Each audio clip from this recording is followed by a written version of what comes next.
Loof roommate is physically linked to my water cup. I twist the cap and he groans. I take a sip and he licks his lips. But when I poured bubble tea into it and took a few hard pulls on the straw, he lunged at me and snatched the cup away. Don't suck. My cheap plastic water bottle hit the dorm floor and shattered. Great. My roommate, Sebastian, slid a drawer open and pulled out a cup. Here, take this. It was a glass tumbler. High quality stuff. It had these transparent purple lavender flowers swirling around the glass. The lid had a small, tight silicone hole tailored for a straw. It looked brand new. Pristine. I was honestly a little shook. Thanks, man. He avoided my eyes, turning his back to me to focus on his gaming rig.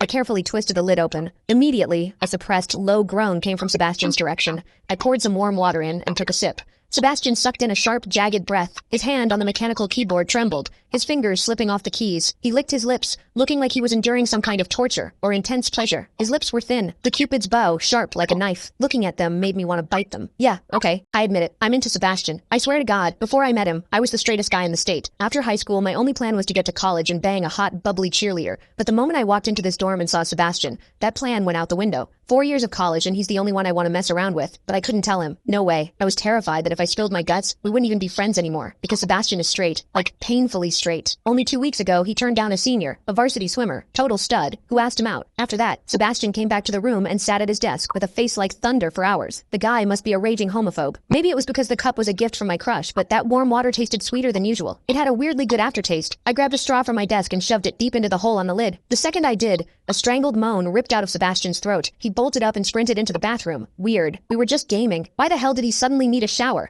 He didn't even grab a change of clothes or a towel. My hearing has always been too good for my own good. Through the thin bathroom door, I heard whimpery, muffled sounds. Soft, hot, suppressed. As a dude, I knew exactly what that sound was. He was jerking off. When I get horny, I usually wait until lights out and hide under the covers like a rat. But Sebastian? It's the middle of the damn day and he just goes for it? Talk about high testosterone. Sebastian is gorgeous. He's got that cold, don't touch me vibe, but his eyes are sharp, almost like a fox. He looks like a priest who's secretly a sinner, tempting as hell. I've heard people say his smile is killer, but I've never actually seen it. Sitting there, I couldn't help but picture what was happening behind that door. That aloof, icy face flushed with heat, his lean, muscular body, the veins popping on the back of his hand as he gripped himself. Does he keep that cold expression even when he's beating his meat? My thoughts were getting way too dirty. My face felt hot. After a long time, I heard a final, guttural grunt from the bathroom. The door clicked open, and Sebastian walked out. His face was bright red, a sheen of sweat glistening on his forehead. There was a visible tooth mark on his lower lip where he'd bitten down too hard. He walked straight to his wardrobe, grabbed fresh clothes, and went right back into the bathroom. Then the shower turned on. Okay, now he was actually cleaning up. The mental image of him panting in there made my throat dry. I grabbed the glass tumbler again